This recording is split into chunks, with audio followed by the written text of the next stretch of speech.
Ron Dwyer is with us to talk about the big stories in hurling over the course of the weekend. And unfortunately, we're starting with injury news. Richie English did his cruciate, but Adrian Mullen did his cruciate as well. Yeah, I only heard that last night now that he was after doing his cruciate. And yet, like, he's only 20, maybe turned 21 this year. Jeez, your heart goes out to him. And from a Kilkenny perspective, for a team that, you know, we were wondering where the natural successors to the all-time greats were going to come from, and then it's like Young Hurler of the Year. Okay, that's a pretty... Yeah, a massive loss. Like, I know, look, you think it'd name TJ Reid straight away, but a very close second would be Adrian Mullen, because like he's the next wave coming through. And I suppose if you go back 5-10 years ago, Kilkenny had the lads to step into the spot. They don't now. Now they will. They're coming, and look. You never have a Kilkenny man bet, but they don't have the pick that they did. So you'd be leaning on the likes of Adrian Mullen. It's not a strength in depth. It's not as deep a panel as there used to be. And Adrian Mullen wasn't strength in depth. He was a starting forward. He was a starting forward that everybody had to plan for when they were thinking about it. In the build-up, you were like, well, this guy's playing so well that we're going to have to put somebody on him. We're going to have a conversation about him. It just makes it much easier to plan against Kilkenny this year. Yeah, and like you go back, would say, I know I'm referring back a bit, but like you go back 10 years ago, when TJ Reid was breaking into the panel, Richie Hogan was breaking into the panel, they kind of had to serve their time. Yeah. You know, I noticed that about Kilkenny. Lads, there was massive talk of them, minor, under 21, massive talk, and then they'd only be getting bit parts, so they'd be coming on as sober, they might start the game and then be taken off. But Mullen kind of fast forward that because they don't have the strength and depth that they did. So yeah, they were leaning heavy on him, and like if you're playing against Kilkenny now, you're saying, right, well, Mullen's out of the equation. In the forwards now, the ones they're going to lean heavily on would be TJ Reid, Walter Welsh, Richie Hogan, Colin Fennelly, like the reliables, the names that you know are there all along. One man that's going to stand out, I think he's going to have a good this year, is John Donlan. What type of player is he? He's good. I've seen him now for DCU. He's good. He gets in there. He's strong in the air. He's well able to hurl. Yeah, I see him as a big player for Kilkenny this year and into the future. Where will they end? Like, where will he play? I think he'd be possibly wing forward. Right. Because he is a target for pokeouts, so wing forward. When Shefflin was in his pomp and they had that group of forwards, one of the things that would happen is that Shefflin would just, on the pitch, call everybody moving. Yeah. Do they still do that, or is that gone? I haven't played against him in a while, but like I think who started that was Waterford under Justin McCarthy. I remember going to games just before I started playing senior in the county, and like you never knew which position anyone was. Like Milan could be wing forward, then he'd be corner forward. They kind of had a rotation system, and then after that, Kilkenny have started buying into that a couple of years ago, let's say 5-10 years ago. I don't think they're at it as much now. I think any of the forwards can play in any position, but I think they're more rigid than they were 5-10 years ago. Is that because they don't have Henry Shefflin, who was the orchestrator and the conductor of that? Not so much that he was the orchestrator of it, but I just think they had more of did more players. I suppose they did older players. They no disrespect to anyone there now, but they'd smarter players that don't move. It was like they were in stealth mode. They just move, and it's very hard to defend against that. Yeah.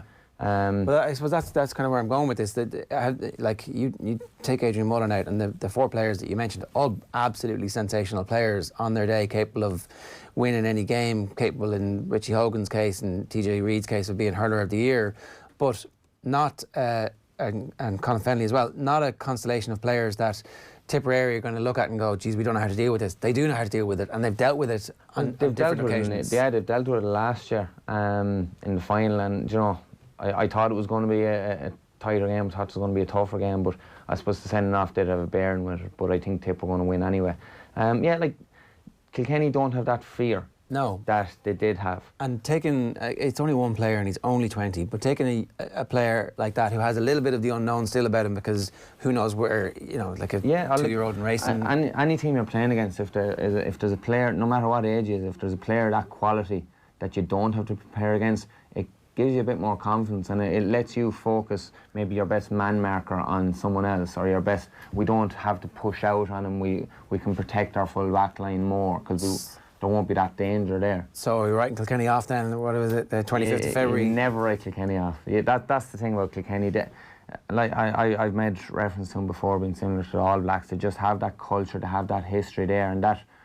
And this might sound wrong, but they nearly have.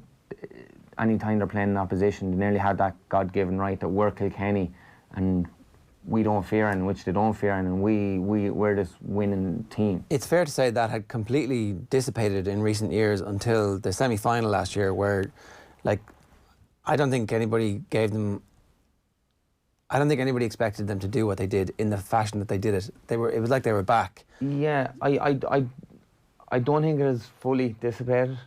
I don't think it has gone. I just think that the fear factor that they did have isn't as strong as it was. Yeah. That's definite. But I definitely don't think it has disappeared or gone altogether.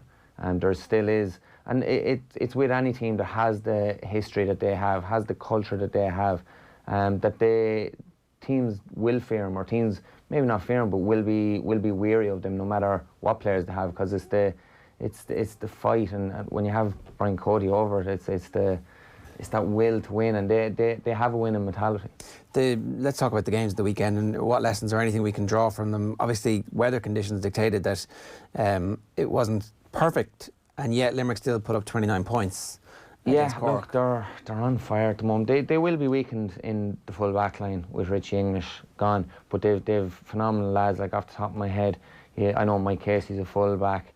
You have Aaron, or Sean Finn, Aaron, what's the name? Brian O'Grady. Like, there's good lads to go in there. Yeah, look, a player like Richie English, I think, will weaken the team, but they definitely have lads to step in. Putting up was 29 points. Like, that's phenomenal. Now, I know a lot of them were from frees, because I think the rest were breathing through the whistle the weekend, but it's still a serious score for this time of the year, when lads don't really want to catch a ball because it's too cold, especially like this morning. But yeah, look, it's a serious score to put up, and like there's a few things to look at this. Like, it's grand hopping off the sod in February. It's August when it matters, July and August when it matters. You saw this time last year they were doing the same thing, and then you'd wonder, did they buy into their own hype? Did they run themselves into the ground? Did they peak too early? But I think they've learned a lot from last year. Maybe if the refereeing decision goes their way and they get into extra time against Kilkenny and they come through that, who knows? I think if it did go into extra time, I think they would have won.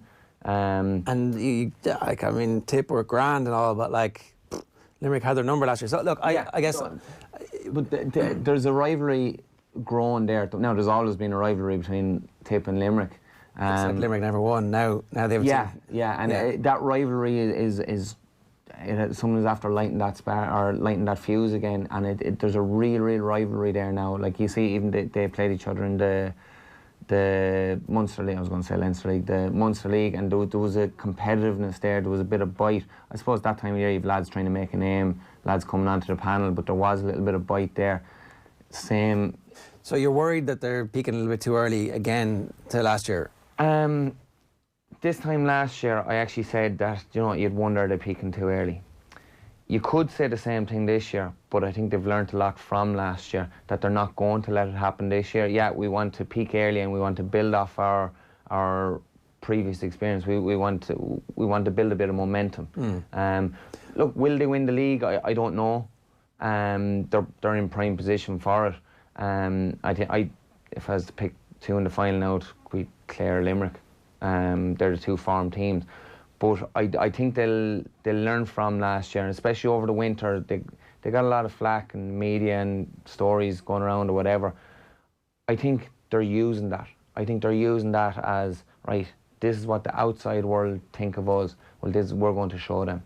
What about Cork? Because we had high hopes that the returning management team would be able to get the best out of this Cork team, and like, they're losing very close games at this stage, but like that, it's very early on. It's very early on. I actually I think Cork are going to be a dark horse this year. Well, saying Cork are a dark horse is a strange thing to say, but I think they're going to come good this year. Will they win All Ireland? I think maybe a step too short, they'll fall a step short of that. But I think semi-final stage, they'll have a good Munster round robin. They'll come through. I think they'll go to a semi-final because they have for hurlers. Like hurlers, they're phenomenal hurlers there. I think, will they have a little bit more help? They're really relying heavily on Pat Horgan. They've a few injuries at the moment as well, but I think their hurling speaks for itself. And I think they're going to build momentum as the year goes on as well. Let's talk about the Wexford Dublin game. Oh jeez, I was at that one. Yeah. So where are Dublin at the moment? Well, it was a very frustrating game to be at. Look, it's been documented on every GA chat show, every newspaper, that the amount of frees and kind of silly stuff as well. Like, it was just like, hurling is a physical game. Any contact and it was being blown up straight away. So I think that spoiled the game. You could even see if Dublin got a free, even the Dublin and Wexford fans were like, oh, geez, here's another free. So I think that has to be addressed. But I think you asked where Dublin are at the moment. I don't think they know their strongest 15 at the moment. Sometimes it's hard for me to talk about Dublin because I'm still connected with an awful lot of lads there. I'm still very good friends with an awful lot of them. But I don't think they know their best 15. I don't think they know their best 15 in the positions. I'll use one example. Davy Keogh, they played him corner forward. Yeah, he's small, he's a very strong runner. I think leave him out around the middle of the field. He's an energizer bunny. Leave him run around. Now look, I know my opinion is relative. It doesn't matter at the end of the day. It's easy for someone on the outside to give an opinion. The management, they see him at training, see him in challenge matches, things like that. Was he staying in corner forward, or are they naming him? They stayed in corner forward. But look, I suppose it's the time to try things, and especially the way the league is structured now, you get more scope to try things. Crummy hopefully comes through now with his injury, but they're going with him in centre forward, midfield centre forward. I think if you're building a house, you don't start at the roof, you start at the foundations, and if the foundations aren't strong, the house crumbles. The foundations for Dublin are a strong defence. They have Owen O'Donnell full back, he's solid as a rock. Paddy Smith, solid as a rock. They're trying Cian O'Callaghan wing back. I think full back line of Cian O'Callaghan, Owen O'Donnell, Paddy Smith, that's one of the best in the country for me. Maybe I'm being biased, but I think bring Crummy back into the backs. For me, and this is just a personal opinion, I think Liam Rush, I don't know, he's coming through with injury, got an operation on his ankle there early January or late December. Him centre back, Crummy wing back, and then Shane Barrett, the other wing back. That is a solid back line that it would be very hard to break down that. And then you can progress on from that. Then like midfield, you could have Sean Moore. There's so much scope if the foundations of that house are right.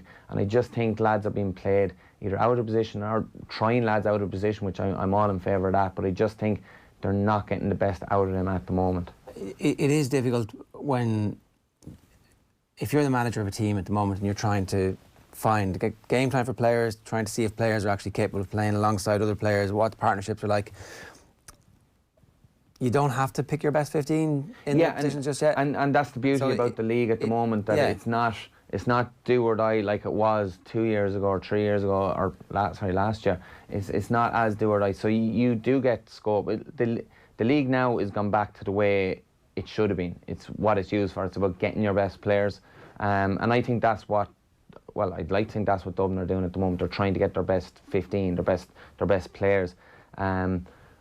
So I suppose it remains to be seen. And I do understand bringing Crummy up centre forward. I can understand because he needed a target man there, and he was phenomenal. Just his work rate, because you don't come out easy with him. So like he and other lads will feed off that as well. If they see him hook and block and hassling lads, they have to feed off that. But I just think if you move him back, it solidifies everything up, and he he'll score just as much from wing back as he will from centre forward. What about Wexford? Because there's always we're on kind of burnout watch with the Davy teams, because it's like Mourinho. There's supposed to be a clock ticking, but it doesn't look like there's a clock ticking at the moment. Yeah, look, I said at the end of last year, I said, look, he should probably walk, because I think that Wexford have hit their peak. I think there's another step for them, but I think he's hit his peak with them, because, like you said, every team Davy has been with, he's had phenomenal success when he goes in, and then it kind of tails off. Good comparison there, Mourinho.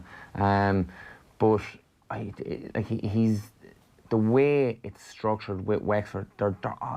They seem to be in love with him. I'd say they're just eating out of the palm of his hand. Like they're playing for him. They're playing for each other. They're playing just as a team, and they've certainly bought into his culture. And I think he showed the weekend that he's not afraid to make changes. Like he took off Lee Chin, the star player. So there's definitely, I think there's a respect between the players and the manager, and when you have that, I think they're favourites for Leinster this year. They're going to be, and rightfully so, and they're going to be very hard to stop. And I'm on about motivation here this morning. They're going to use the semi-final last year as fodder there, because they should. I think if Tip stayed with 15, I think Wexford would have been in the final, and that could have happened after that. I think the fact that Tip got a man sent off, it just unsettled everything that Wexford had, because they were playing. I suppose they were very rigid in the way they were playing, possibly too rigid, because hurling is just a game of instinct. It was working well for them, though. It is working well for them, but you saw that suddenly, oh wait, we don't have to mark 6 forwards now. What do I do? They were just a little bit. They didn't adjust on the fly. Let's talk about the refereeing, because you mentioned it in passing there, and it has been spoken about. What do you think the motivation is at the moment? Because we're seeing a report today that the referees have been informed not to allow advantage in hurling, but to call the foul, because there's more likely to be a score for the foul. It's also very early on in most competitions. Yeah, you get a raft of refereeing that's very fussy at the start, and then it eases off as players get trained not to be fouling all the time. Yeah, well, you'd like to think that, right? Like the players, we're on about management and finding players this time of the year. I suppose it's the time of the year to give referees a chance. Tell them, right, try make this adjustment, see how it works. It's the time to do it, rather than from May on, it'll be scrutinised. What's going to happen with the refereeing? I just think the advantage rule, like there a couple of years ago, they brought in the advantage rule. Now they're changing it. I didn't hear any players or managers giving out about the advantage rule. Yeah, sometimes your instinct might be, oh Jesus, like I would have rather the free there, but I suppose play what's in front of you. If I get a ball in the game and I am fouled, which, like, it's a physical game, you might think you're going to be fouled anyway, but you stay going until you hear the whistle. So I think play to the whistle. If you make a mess of it, then the ref could call it back. Might be gone too far, but at least give you the advantage too. Isn't the problem with the advantage rule that it's too short? That the referee can't go back? That if no advantage accrues, it's like, oh, that. Yeah, and I was looking at the rugby the weekend, and I'd say it was the other extreme there. He was playing the advantage rule for too long. But it's just, like, I suppose use common sense as well. Play the advantage if you're 100 yards out and the ball delivered, like, even if it is 6-7 seconds, but the ball delivered in goes straight to the opposition, well, then you call it back. If you're 20 yards out, you take on a man, you take a shot, it goes wide, or the goalie says it, then call it back. Like, it doesn't have to be 5 seconds. You don't have to be 5.5 seconds, no, gone. Do you know? You play each moment. Yeah, exactly, except that's common sense, and common sense is not written in the rule book. 5 seconds is written in the rule book, and that's the problem, isn't it? Yeah, and it's all about interpretation. Like, the rules, no matter what the sport, the rules there's such a grey area, and it's all about interpretation. And we were on there last week about just leave hurling the way it is, and I said it's a Warriors game, and I got a bit of flack on that on Twitter.